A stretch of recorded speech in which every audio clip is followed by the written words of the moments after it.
I love the word that you use, which is investment. Sometimes it's not visible in the short term, but it makes a difference in the long term.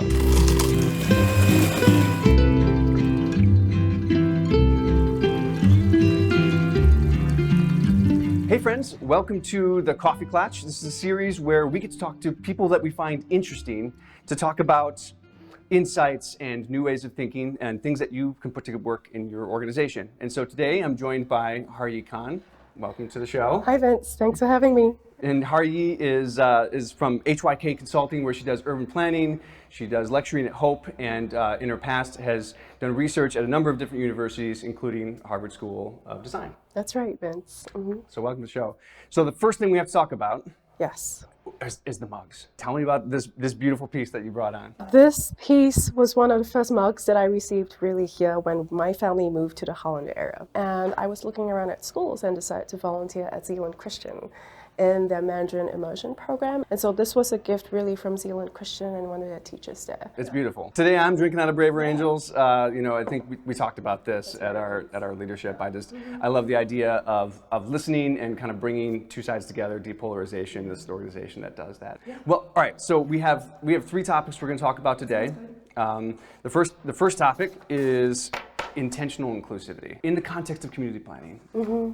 Tell me about this idea of being inclusive intentionally and planning for it early in the process. Urban planning, a key component of that really is community planning. And that really means embracing the community as a whole, knowing that a community is made up of different pockets of people, bring together multiple perspectives, and then being able to synthesize them and to build a common understanding, even if you might start off with very different values from the very beginning. When I do that work, it's about figuring out who's at the table, whose voices are represented, whose voices are we not hearing, why are we not hearing them, and how can we reach them? Creating that safe, comfortable space where they feel like we can go to them easily, or they can be in a part of a conversation where they're able to share without feeling like they're being judged, and that all that they say will be valued and will make a difference in the process. How do you create that context? Something that we like to call real listening, right? Yes. How do you create that? And maybe give us an example. Maybe like Waterfront Holland. Can we talk about that? And just absolutely. Let's have an example of how do we create an environment for real listening and pull out some of these voices that we might not otherwise hear from. That was a big community project here, and it was really a public-private partnership. But then we also asked ourselves, who are we not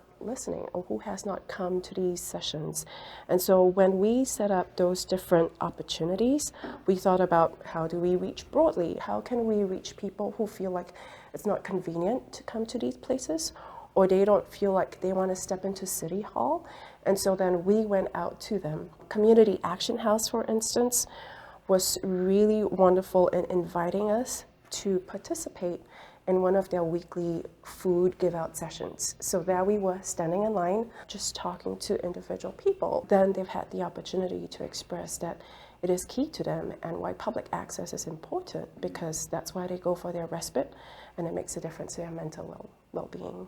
Yeah, it takes time and it takes money to do this stuff. Mm-hmm. It's not a ton of money, but it does take an investment. Mm-hmm. Why is it worth it? I love the word that you use, which is investment, right? Because you're doing something in the short term, knowing that it will reap long-term benefits. And sometimes it's not visible in the short term, but it makes a difference in the long term. You're building a relationship, you're also fostering trust. When you forego that, there are times when change is really hard to embrace, and that makes the implementation so much harder. All right, so that's intentional inclusivity. Yeah. Well, Hari, thanks for joining us this morning. No, absolutely. Thanks so much, Vince.